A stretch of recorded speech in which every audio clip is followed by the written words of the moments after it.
Hello there. I'm Andrew Dixon. I'm an editor on FT Weekend magazine, and welcome to this very special online discussion. You will have noticed perhaps that I'm not, as advertised, Emma Bowkett, our director of photography on the magazine. Emma was taken ill last night and sends huge apologies. No, she's incredibly disappointed not to be here, though I'm told that she is watching, hopefully with camera off.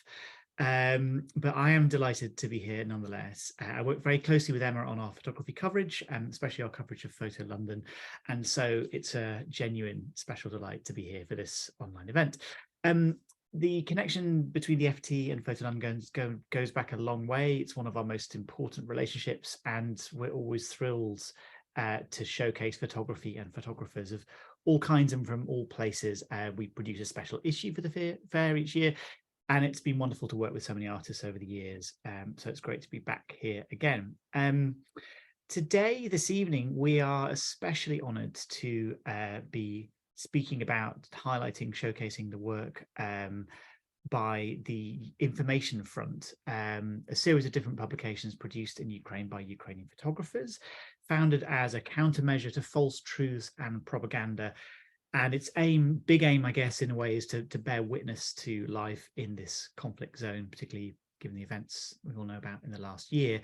And in February, on the magazine, we produced a special issue to mark the first anniversary of the full-scale invasion of Ukraine by Russia. And the issue was devoted essentially to the work of the Information Front and showcased a number of different artists who've made work since the conflict began, some of whom are with us today. I'm working on the issue. One of the things that I was most struck and moved by was how what the Information Fronts, what you guys do, isn't straightforward reportage or photojournalism, absolutely crucial as that is in conflicts of this kind. But there's such a huge and beautiful range and variety of work here. It's super thoughtful, interesting, unusual, elegiac, poetic, so many different things. And it reminds me, and certainly reminded many of our readers, I think we have got a huge response from this issue, just how important it is in conflict zones. And I was going to say, even in conflict zones, perhaps especially in conflict zones, particularly this particular conflict, probably the most documented conflict of all time.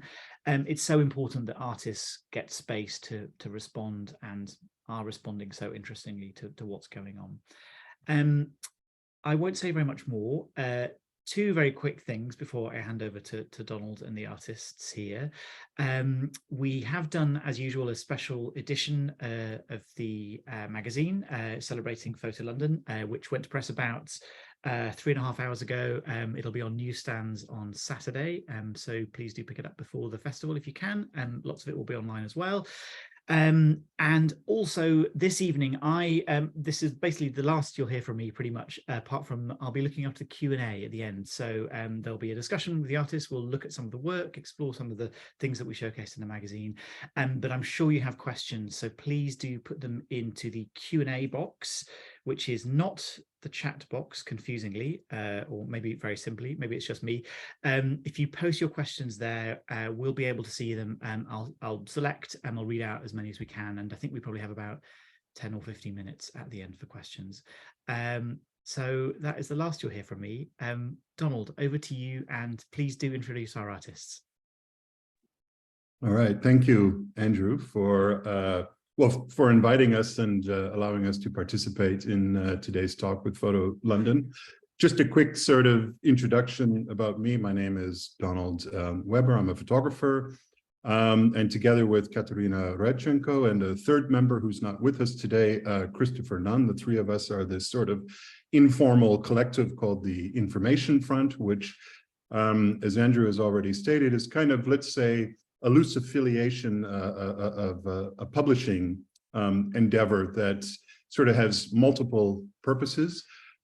We started off first with our first edition of the Information Front here, which is a newspaper that we published just about a year ago. And this project sort of came out of, well, the three of us sort of having, well, obviously Katya has a very long history in Ukraine, coming from Ukraine, but I myself as a photographer first started working in Ukraine in 2002, working off and on for about 10 to 15 years, I guess, in total. And me personally, having such a close personal and professional relationship with Ukraine when the war started, first in 2014, but certainly in 2022, just over a year ago, trying to think about, well, what can we actually do? And one thing that the three of us have is a network, and to be able to tap into that network. And the idea was to sort of present Ukrainian photojournalism and bring it outside of Ukraine and start presenting the photojournalism that was being produced to the world, to the international world. But also with that, the idea was to make something that was affordable, but that was also very much exchangeable or distributable. The idea with the newspaper is it's easily can be rolled up and can be handed off to somebody. It can be shoved in a mailbox. It's cheap and sort of accessible. And that was also, I think, a great important endeavor with the information front is how do we make photography accessible and sort of looking beyond social media as well. So the idea with the information front with volume 1, which then became volume 2, which then became volume 2.5, is that the sales from each of the publications would go to a Ukrainian charity, which then would go to support Ukrainian photographers. So I'm just going to share my screen. I'll talk a little bit about this volume number 1, and then Katya will talk about volume 2. So you can kind of see the, let's say, the historical lineage of how we're starting to look at photography and think about the role that photography plays today in Ukraine. So I'll just share my screen, and then after we present the information front, we've got 3 photographers that are going to present their own work. There will be some slideshows, so you can get a sense of who they are and what they're documenting. So let me just go.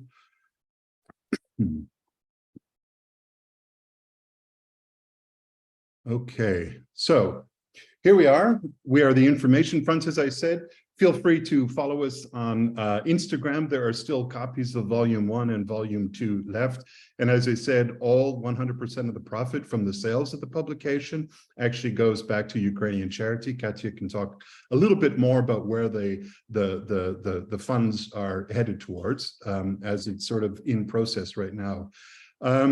If you do want to buy an issue, you can go to schultzpublishing.com, which is selling outside of the United Kingdom, and I realize that in the United Kingdom you can go to villagebooks.co.uk out of Manchester, so the shipping cost for the British is a little bit more affordable. But here is volume 1, and beside it is volume 2. I'll just show a couple of photographs of the edition. As I said, volume 1 is a newspaper, and that was sort of very intentional for us. Partly volume 1 features photojournalism from the first 3 months of the war.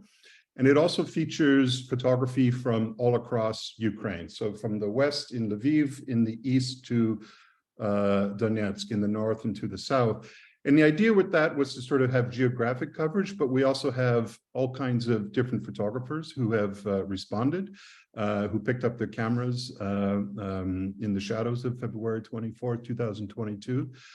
And the idea here also, again, is that notion of exchangeability. So 10 euros, I think, is a pretty affordable price. And the idea is maybe you'll buy 2 or 3 copies and pass it on. So this notion of sort of distribution or exchangeability, I think, for us is vital to sort of keep the war within the sort of visual purview, as these things tend to start to bleed out of sight. So these are just a couple of images from volume 1, and Katya will talk about volume 2, which is quite a different, say, trajectory from volume 1. Yeah, hi everybody. Yeah, like I just also would like to add that it's this initiative, it was also quite crucial and important for us to make Ukrainian photographers visible, because actually when the escalation of the war started in Ukraine, it was a huge wave of the international media who started to arrive to Ukraine. But also it was clear that all the Ukrainian photographers kind of switched from the previous work during the peaceful life, how it was possible in other cities except east of Ukraine, except Donbass, they actually switched to the war photography, but absolutely like didn't have like any experience and any knowledge about like how to work on the front line, on how to work in these certain conditions. So for us, it was really like important like to make names and photographers visible and to show their works. And actually the second volume of the information front is had like different focus, because like we, together with the Norderlicht, we decided like to do the exhibition, first of all, which showed the history of developing of Ukrainian photography. Because actually talking about Ukrainian photographers, like why they're not visible, it also comes like deeply to the history, because like it was Ukrainian photography a long time in the shadow of Russian photographers, or like in the shadow of the like different like advertisement from the Russian side. And of course, like we wanted to show like by this exhibition and also by this magazine, like step by step and like epoch to epoch, and like how in the time it's changed, how it was depending on the social political situation, and actually like how photography reacted on the social political situation in Ukraine. So the volume 2, it's more on the history of photography. It starts from the 70s till now, till nowadays, and it's like shows like different artists from around of Ukraine, but also like different visual approaches, and really like shows and talks like how Ukrainian photography developed. And also like briefly about like the volume 2.5, it's actually which we did like together with a weekend, the Financial Times. It's actually was the idea to collect different vision of the war, because like we didn't want only like to show the documentary photography, but also like to show how nowadays photographers reflect, because like we are like on this situation, like it's already like 9 years, but also like this last year, it was so tough and so difficult, and it's difficult like not really like not react on this. And photography could be the media on the reflection, but also archivation on the situation. But at the same time, the photography gives this a chance to collect the history, but also evidence of the war crimes. And especially for this edition, we wanted to include different artists, different photographers by the different background. And also we included, for example, like 2 young photographers who is only 20 years old, and they're using photography now for the covering the situation in their cities in Ukraine. So like each volume like had different focuses but by this each volume we are trying to open up what is Ukrainian photography, and through the photography what is Ukrainian history. And also like briefly, Donald already mentioned about like that our collaboration with the DOFA Fund, with foundation, that like we during this year we collected the money by the selling 2 volumes, and now we are having the open call. We as Odessa Photo Days Festival is providing this open call for the Ukrainian photographers, and this open call gave the possibility for Ukrainian photographers to apply for the financial support. And especially it's for the photographers who had to move from Mariupol or from Kherson or from the occupied territories, or like for the photographers who needs medical help or like medical assistant, or like even if there something happened on the front line with the technical equipment.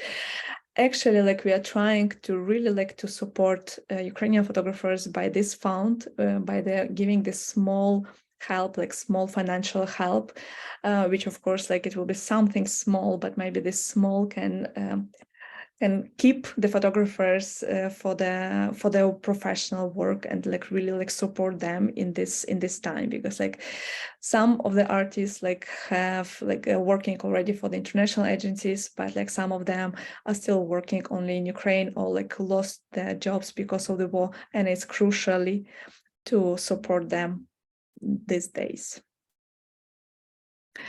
So so this is briefly like what actually like what we are like doing now, and also like it's important that like deadline of our open call is next week. So it's like after that like we'll decide together like how to spread this financial help. But I think it's really like important like now also like to talk with Ukrainian photographers who is with us, because like we published and we collaborated together for the different projects, and it's really like important like to hear their stories, how their work was switched during this wartime, and actually about their experience, how it is to work in Ukraine during the wartime. So as a guest, we have Dima Tolkachov, then Alina Smutko and Sergei Morgunov. And I'm welcoming you for the short presentations of your works.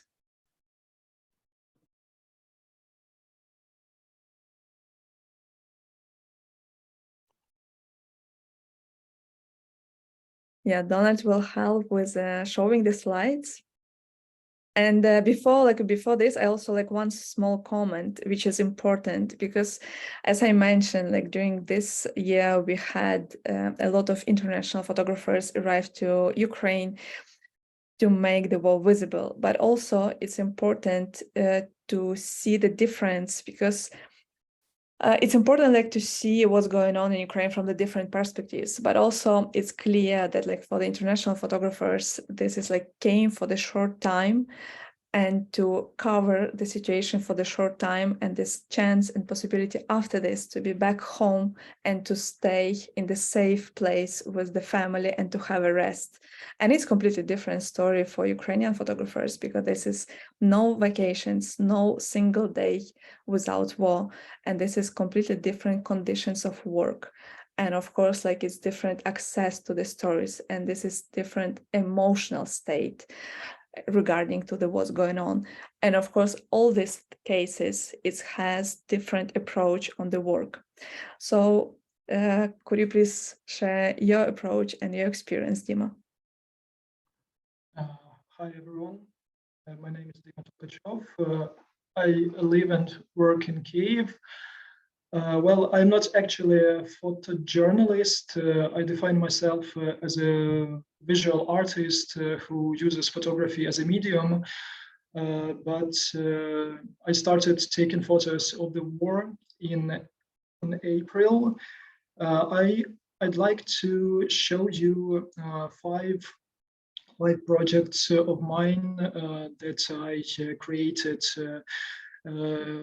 during in 2022. The first one is called Faces. When after Kyiv and northern Ukraine were liberated, I went to Irpin.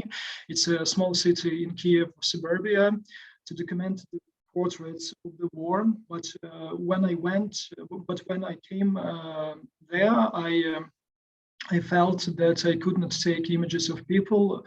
I just could not point a camera at anyone, and I felt that many people could be traumatized.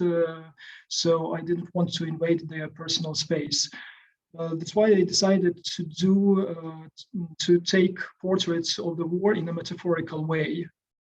Sorry, Donald, can you go back? Yeah, just these two. Yeah, I decided to take portraits in a metaphorical way.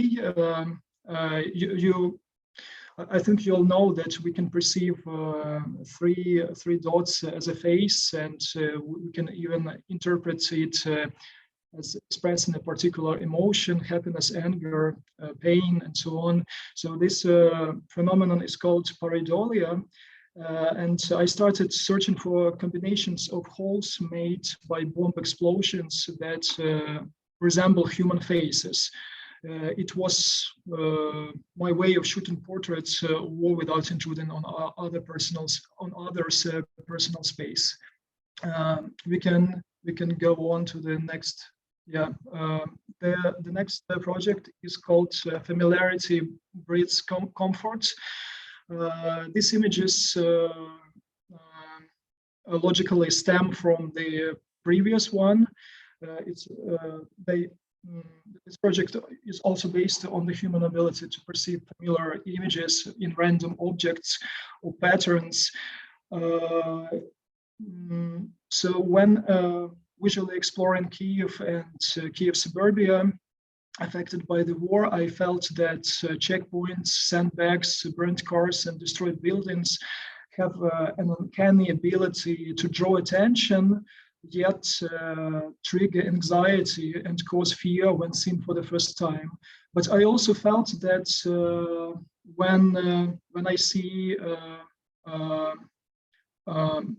when, for example, a window shattered by a bomb explosion feels less threatening when you try to see a familiar image in it. For example, I might see a silhouette of a bird or in broken glass. So I decided to search for visual motifs that can be perceived as recognizable images, things I've been familiar with since I was a child. Can you go back? So in these images, you can see. In this image, you can see an angel, and in the next one, with a broken pine, it resembles a gallows. The main idea of this project is that translating a horrible trace of war into familiar visual unit makes it less traumatizing. The next project is called New Grasses. It deals with my perception of time during the war. When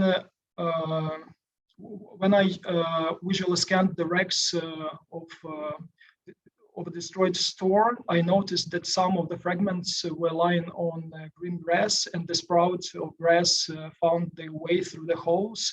And this tiny detail really stunned me. I understood that for the first time since the 24th of February, I finally felt that the war has been raging for half a year. I asked myself an obviously naive question: is the war lasting that long, or is the grass growing this fast?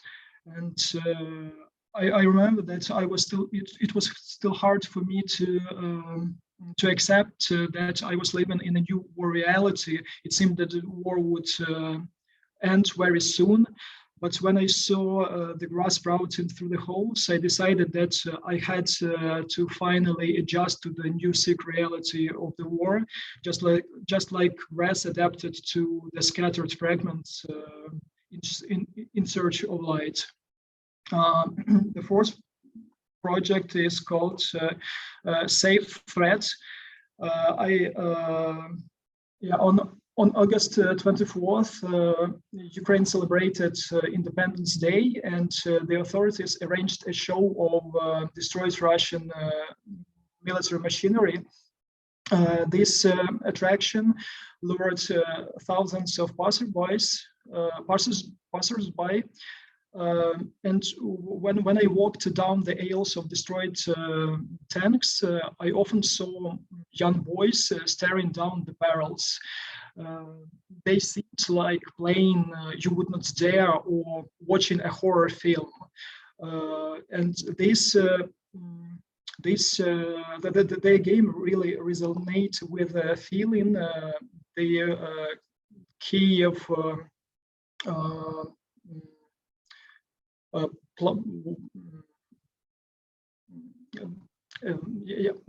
sorry. These boys really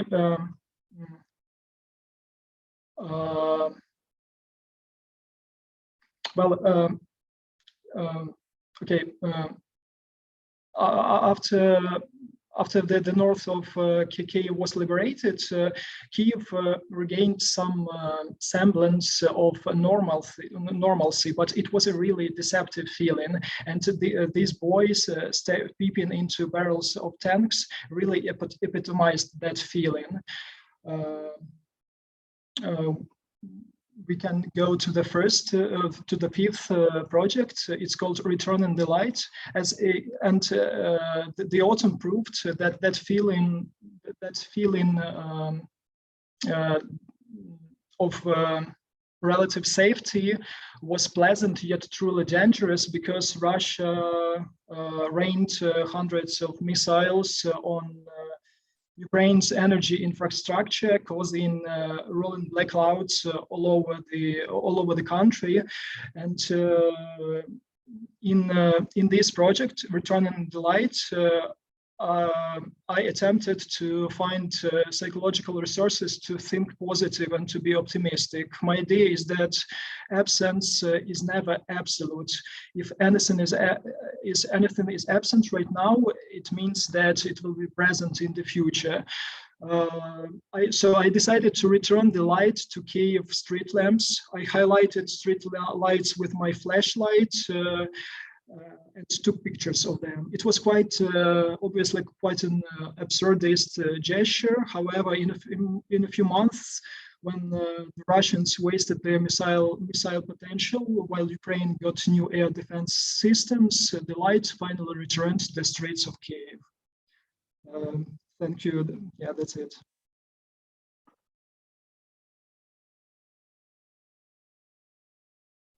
Thank you, Dima. Alina, could you please share your experience and talk a little bit about your work? Sure. Hello, I'm Alina Smutko, Ukrainian, I could say photojournalist, maybe, because during this year, I jumped from the documentary photography to the news and back and then again. So before the war, actually, I worked a lot with topics around the war, topics around the occupation. I used to work in Crimea for a few years, cover persecution against the Crimean Tatars, the local indigenous people of Crimea who are Muslim, and they usually faced pressure from the new Russian authority in Crimea during all these years of Crimean occupation. But since the big war started, how we say sometimes here, like everything in my life as a photographer and as a Ukrainian, like dramatically changed. First of all, because in one day we just woke up in a war country. It's not like it was before, when you understand that war in your country exists, but it has some understandable like place, understandable you know where you have to go to cover the war, so to the east of the country. But now like war everywhere, and I guess we just try to survive in our like the best way we could. I stay in Kiev during the time and cover like I couldn't say news, but I cover everything I saw during that time. So we just slept in a shelter, and then we woke up from the news on in our messengers, or just from the sound of bombing, and we try to find out the place of the where we could find the consequences of bombing, and we just run there. And I guess we spent like a few months in this rhythm during to the time when the north part of Ukraine was liberated, and the Kyiv region as well. So I was a freelancer during that time, and it was like just it was the most natural way to survive in that moment. It was like some I don't know how to say, like vital needs, something like that. So you have to breathe, you have to sleep, you have to have some food time from the time, and you have to cover the situation around you, just not to go in crazy, because all the time you overthink what could happen with your family, what could happen with your kid, with your friends in a different part of the country, and work just keep your not, you know, not to go in crazy too much. Then I guess especially after liberating the Kiev region, when we saw the result of occupation in Bucha, when we saw all this result of the war crimes and so on, when we spent some time with this kind of a tragedy, I guess the journalists who had an experience like to cover all the situation, we did a step from the just to see and to take a picture to reflect in something. So we and me as well, we come back to our previous method of work, but in a reality, we stay. So some photographers, they come to Kyiv or to region they usually work. They try to find the topics they usually work with. They try to find their own way to show the war. And we have really a lot of work in this. So we have a lot of topics to show our everyday life or some specific topic, because war touch every single centimeters of our lives. That time, I guess, from the summer, so it's around few months of the big war, I started to be a part of a local broadcast service. It's a kind of a TV station with a big website, and I work as a photographer there.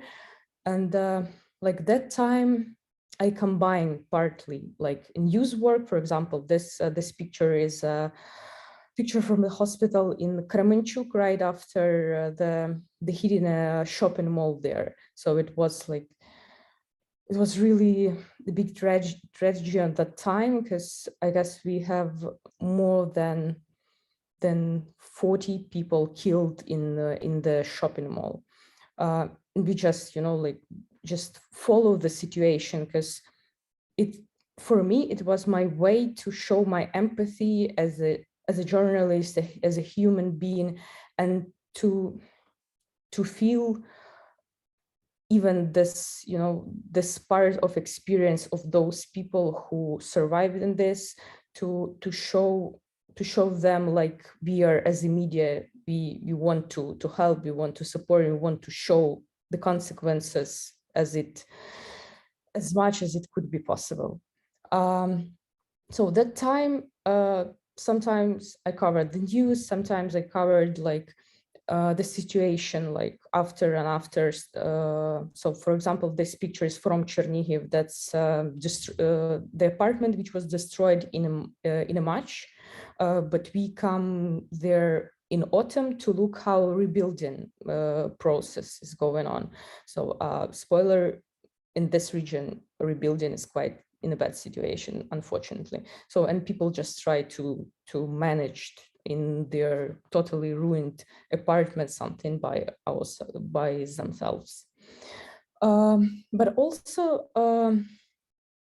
I as well had an opportunity to work on this bigger topic, to show the war from the different side. That's my I don't know, second stage of the understanding what photojournalists have to do during the war. I guess not one of the biggest project, but one of it takes the more efforts from me than other was the project. I guess on the next picture, the project about the young commanders from the Ukrainian army. That's actually men and women who was born after Ukraine proclaimed the independence. So they all around 25, 27 years old. And what was important for me and for my editor, for example, that those people, they are so high effective on their position, even they are so young. So they are like, in a head of their unit. They're always like in the main position. They're always in a battlefield. Unfortunately, some of them, this is the picture of the previous one, sorry. That is a picture of one of the character of this project who was killed right like in the middle of we were doing this project, and like we decided to make the picture like this, to show this young really talented commanders. They always possibly could be killed in this war, and they have wives, they have families, they have little kids. For example, Yulia is the daughter of him is 2 years old. So, and I choose not this picture from the project, but another one when where she holds the portrait, and that's I still have that feeling when Yulia talked about her father, like he's still present, and maybe this picture is affected me as the person the most in this work. And on the next picture, we also had a project about the Ukrainian athletes who become a soldier, and the volunteers who are like deeply in the some war stuff. For example, this guy used to play in American football in Ukraine, like not really popular sport, but this community was really like really strong, like a family, and a lot of people, you know, like part of teams. They gathered and they go to the war, like to the same unit. And also we did a project about chaplains and about chaplain movement in general in Ukraine. So that's also, you know, like in this project, I feel like that's a part of my civil duties, something like that, to show the religious side of the war. For me, the Muslim, this was really important to show how Muslim chaplains follow the soldiers, how they help them to go through all this tough stuff during the war. For example, this chaplain, I followed him to just liberated Kherson, the city. He was served at the priest before the war, like a lot of years ago, and it was like, for him it was reunion with the city, with his first church he served before, and for now he's a chaplain, visit this like city to talk with soldiers, and that was a big pleasure to see the faces of people who recognize them on the street, and who was so happy and so proud to meet a Ukrainian military chaplain on the street of the city.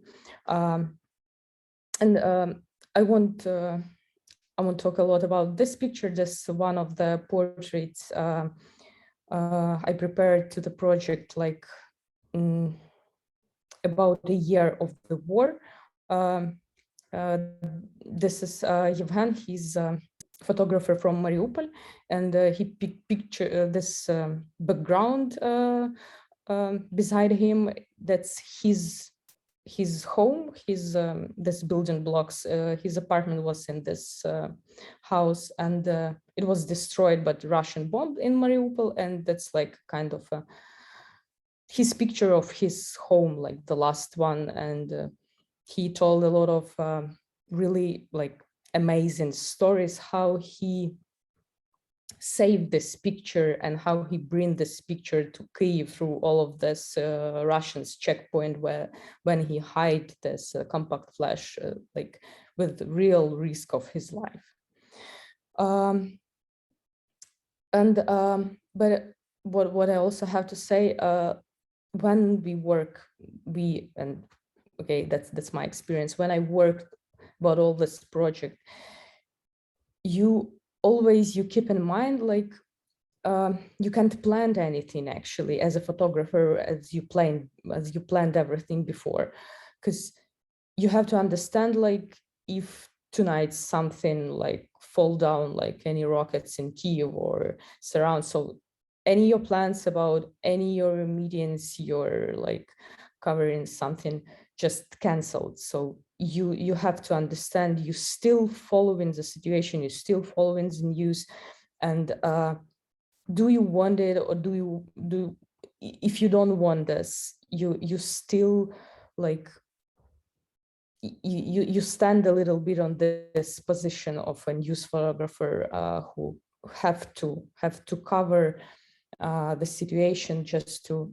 for me, is just to feel you doing everything to show what actually happened here. Even you understand, a lot of photographers do this, a lot of top photographers do this of a lot of foreign media, and this is one of the last pictures from my like previous work, and this is the one of the first picture like I did as a new photographer of an international news agency in Ukraine.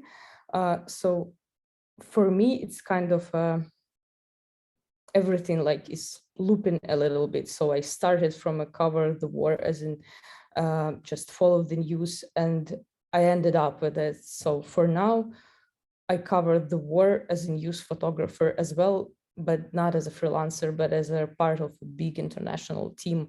And obviously, war changed, and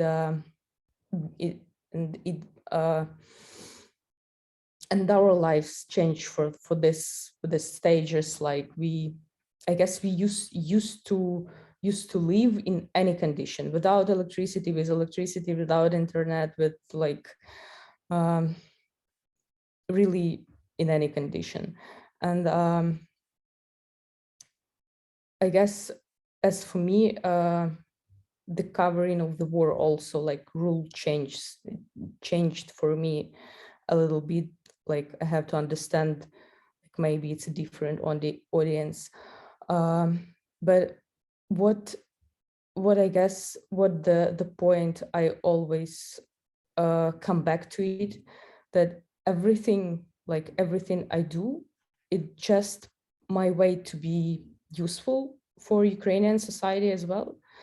That's my way not to go and crazy, to overthink what could be possible happened with my close friend, with my family, with my kid. And I guess that's my that's my way to support, like I guess my level of humanity, just to stay close to the people who go through the tough time during the war. I guess that's it. Thank you.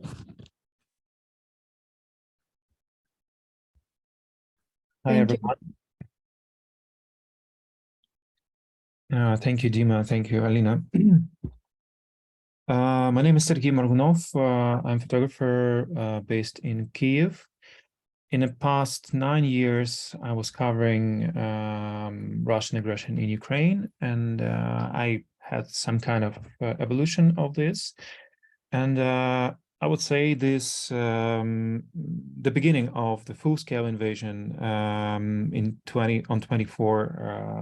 February 24, it's pushed me to like think about all the past experience, because I visited Donetsk region. I've been in Crimea during the annexation, and all these events, they happened in my country, and I was obviously attached to these events, but at the same time, I was observer, because all the friends or people that I met in Donetsk region, where I'd never been to before, they came in my life with their experience already, with their war experience. And here in after events in my homeland region, Kyiv region, when I've seen changes in the areas which were kind of, I was emotionally attached, because in some places I visited with my friends, some places that I passed by, I knew that, okay, at this place was killed a friend of mine, and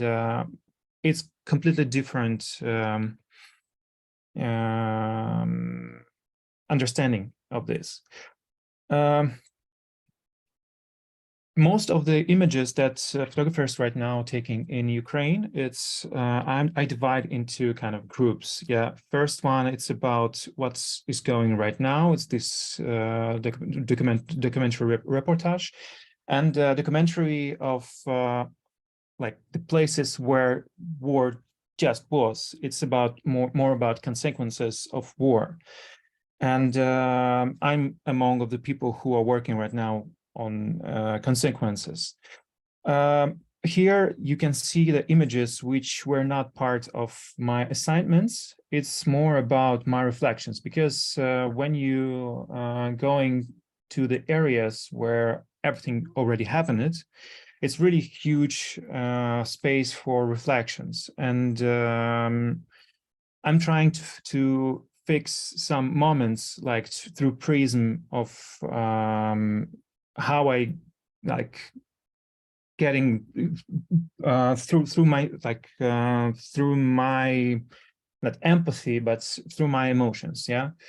And it's some kind of my personal diaries. It's not serious. It's not like reportage for some editorials. It's just for myself, just to remember, because behind every photography, there is a kind of luggage of stories. For example, right now on this image, you can see it was, I think, 3rd or 4th day of liberation of Bucha. And it's a hallway at like quite famous building at Yablonska 144. There was a military base of Russians, and they committed a lot of crimes exactly in this building, around this building. Here we had possibility to enter their space, which was not still was not cleaned up after them. And you can see these bottles of champagne and the remainings of cigarettes, and you can imagine like what kind of world they represented. Also behind this, where the battery, like you can see like near the windows, it's the entrance to the bomb shelter. And at this bomb shelter, there also was like kind of happened one of the stories which I'm mentally coming back. It's like on March 3. Some people, they went there from a neighboring area. They came there to kind of hide from bombs. Mostly that there were women with children or elderly people. And on March 3, 85 people, they closed the door. This bunker, was created for nuclear war in 70s. And they closed this massive door, and in the morning, they've seen that someone is trying to open it. And there was a guy, he stopped this door, and after, like, they started to talk to people from the other side of the door, and it's appeared there were Russians. And people, they didn't expect that, okay, like everyone told us that everything is fine and Russians are like far away, but they're here right now. And like for a few hours, people were holding, they held this door not to open it. And they had these negotiations with Russians with the new world, that they just held these people from this new world. And for me, it's a very powerful story, because all these 85 people, they still believed that maybe someone going to come, someone come and help them and save them. Or maybe like, I don't know, like these Russians just let them stay there. And at some point they decided, okay, let's vote and decide if we are opening this door or not. For me, this door was this new reality that many people, they were like, they didn't want to accept this new reality. And like this door was kind of interregnum. It's kept these people from in this new reality. And after that, when they opened this door on the third day, Russians said, "Okay, you can go home, but we not promise if you will survive." And after these people went outside, and they've seen already some killed people. Some of them maybe were their neighbors or like their acquaintances. And for me, it's like this single picture, it's this kind of like story that I could expand. And that's why I call this as diaries, because I just keep these images for myself. I'm sorry that when we should talk through photos with people I'm talking about, I'm keeping some stuff for myself. Here, for example, you can see Mria. It's the biggest, former biggest plane in the world. You can see it from inside. It was beheaded. We still don't really know the actual reasons why it happened and who kind of destroyed the plane, because the investigation is still go on. But you can see it from inside. It's like big whale, and I mean, for me, this this plane was also some kind of fairy tale. I was always amazed how it's possible to rise this huge machine to the sky, and right now it was ruined, yeah, and you can see like how it's from inside. And like, can you show next images, Don? Like also these faces of these people, it's diggers. They on this day, it's a small village, Ozera, in Bucha area. And these guys, they buried 3 people in one day in small village. And like, they're just staying there and waiting for the next burial. And like, for me, it's also was quite powerful, because these people also, it's kind of their work, but they also didn't get used to do so many funerals in a row. Can you, I mean, it's just image of a father who obviously missing his daughter. Can you show the next one? It's from a series about Greeks. It's also about like, I would say, genocide, not only Ukrainians as a nation, but we are multicultural state, and the Greeks, it's actually their 3rd exile, because first their exile was during the ancient times of the Greek Empire, and they lived in Crimea. After that, in 18th century, Russians exiled them from their already homeland from Crimea to Donetsk region. They created new life, created new settlements, and after that, right now, after the war came to this area, they had to move again. And I just traveling and taking images of them. Can you make, I don't want to take all the time for the whole stories. Can you move forward? Oh, here it seems it's one image is missing. Okay, sorry. Can you open the 3rd one with the, oh yeah, this with the cow. It was the 3rd day of the liberation of Lukashivka in Chernihiv region.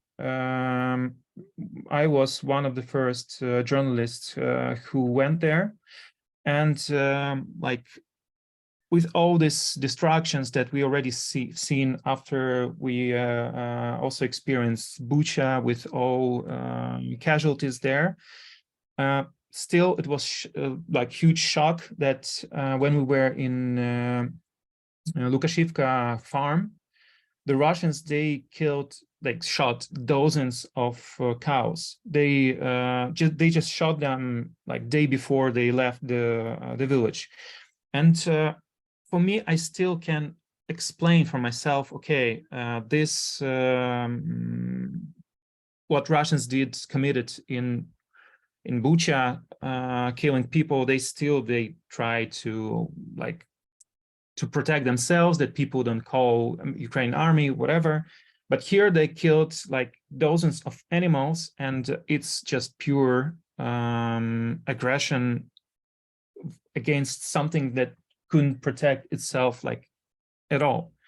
And you're just walking among this animals, and it's also something that you just will have forever. And next image, please. This is the door in Bucha. You can see it's blood. Two guys, they were just walking the streets, and Russians catch them, and they just executed them in front of this garage. And like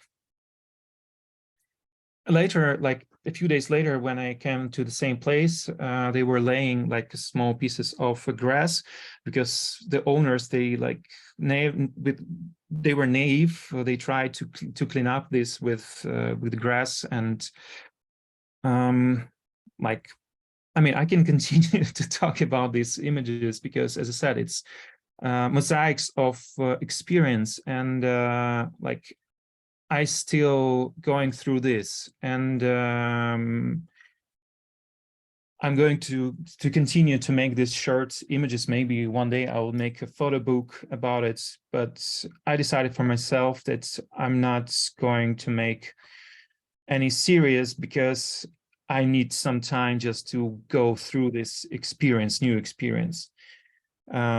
It's about images that beside of assignments. Yeah, I think I'm done.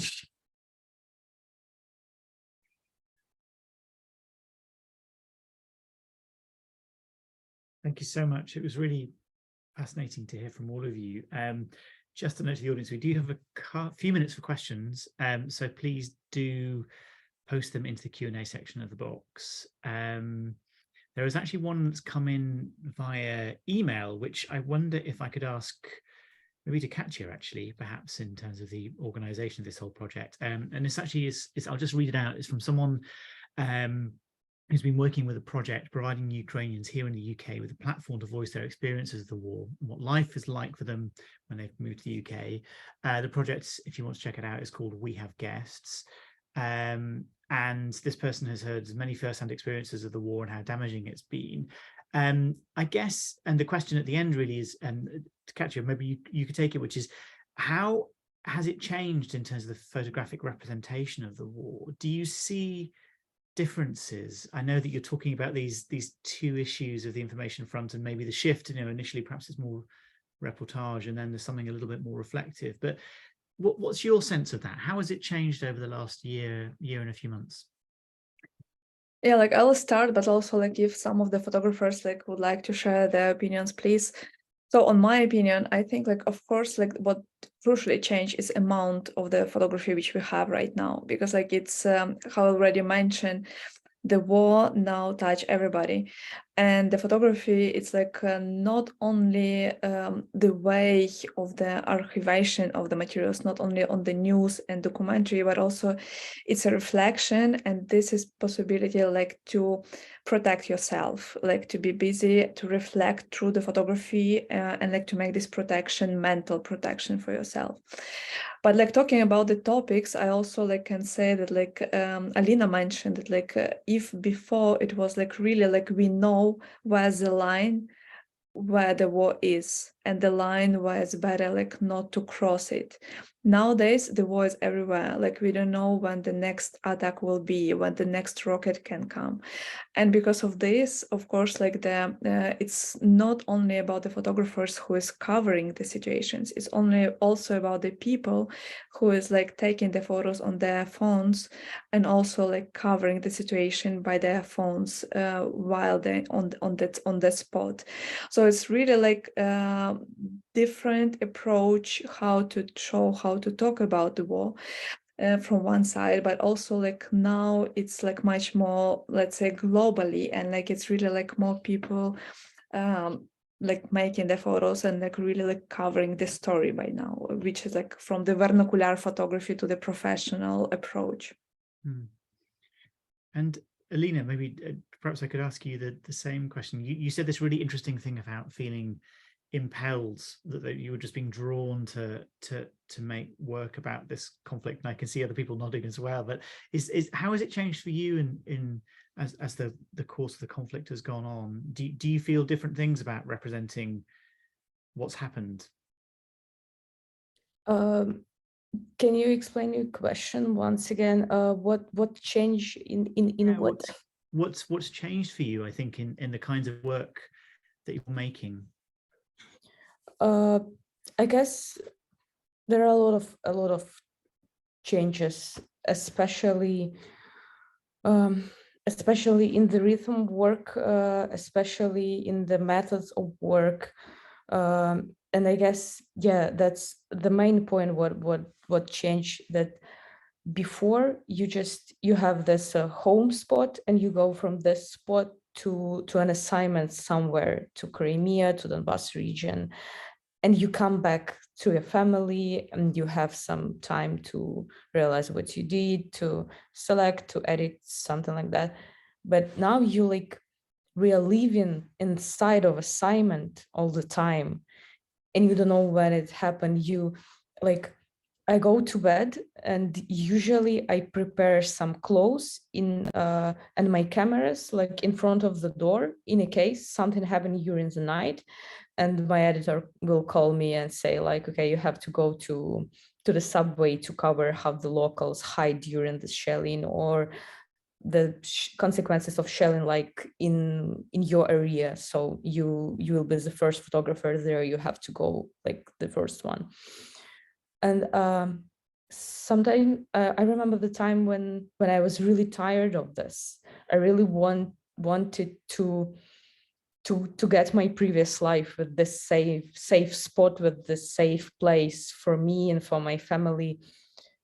But then you realize it's not happened like in a close time, and that's why you have to accommodate anyway. And as quicker you understand this, and as quicker you will try to accommodate to this, that will help you survive in this. And maybe I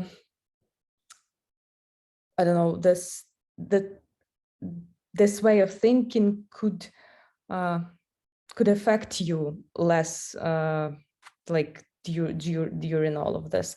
But that's time to time. Sometimes we have a period of time when it's pretty silent, especially in Kyiv, and you try to build your plans like, okay, that's okay in Kyiv, like few weeks. So what I have to look in for Kharkiv region, I have to go to the south. Maybe that's, like we read a lot about the counteroffensive operation. So we have to look some story like closer to the front line.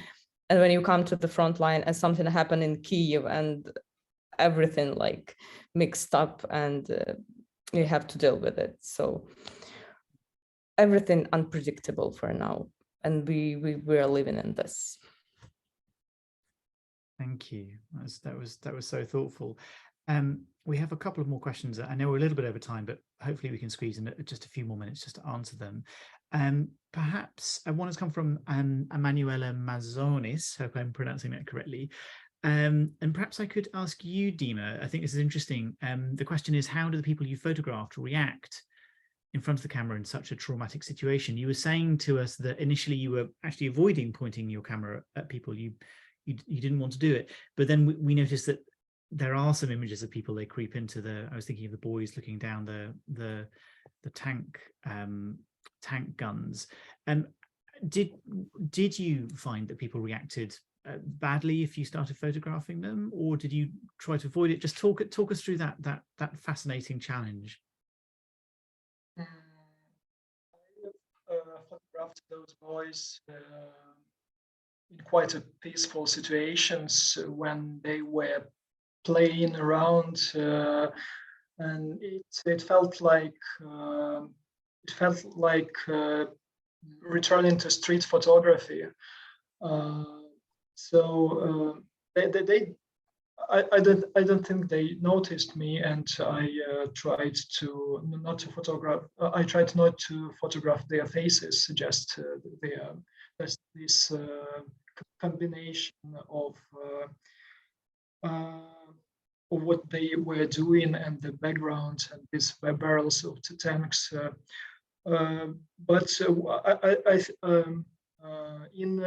In 2022 and right now in 2023, I rarely photograph people.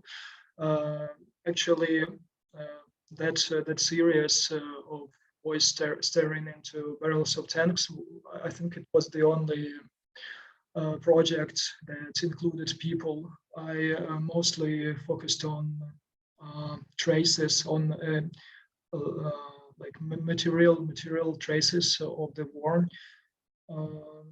Yeah, it's I think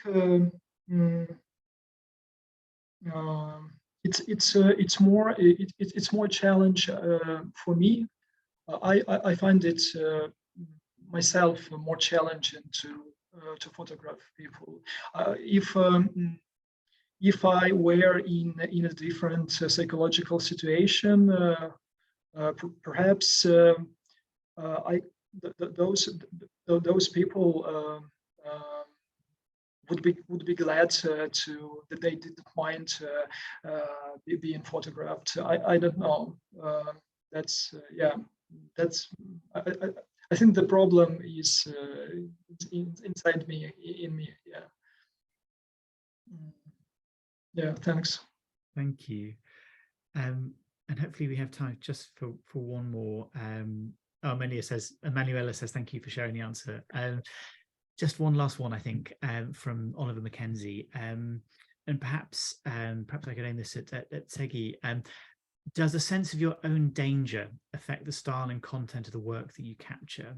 If so, how? And I know all three of you have been dealing with danger and different elements of that, but I suppose with your work, Sigi, you were, as you were saying, very close to the front lines at certain stages. You were there in Bucha very soon after liberation. How do you feel about that? A lot of war photographers sometimes seem to seek out danger. This is the cliche, right? But how have you felt about that yourself? How have you negotiated with that? As I mentioned at the beginning, I had some kind of evolution of my development as photographer and like human being as photographer. I would say from the past, I was, as many photographers, a little bit adrenaline junkie. And when you were during some shellings, you feel not like good, but like excited. And here, when you kind of understand that it's closer to your home, you feel a little bit different. If we were talking about danger, I still felt some kind of excitement, but at the same time, right now, I'm trying to deal with this because it's not normal. And but at the same time, like as I said, I have different emotional attachment. I'm just honest.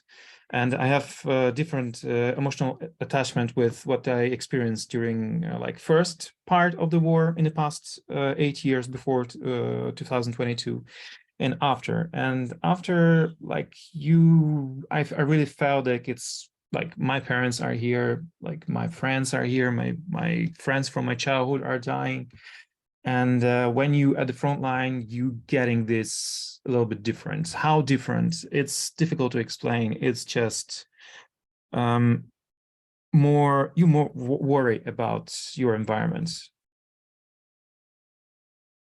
Thank you so much.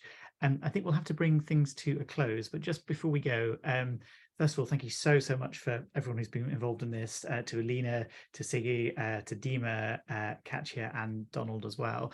And just very quickly, Katya and Donald, if people want to find out more about the information from, to follow you, Instagram you mentioned, I don't know whether it's possible to buzz up the web link again, just so people can have it. And when should we expect the next issue? You think you said 2.5? Is this right? Is a 3 going to appear at some stage? One day, as soon as we found the financial support.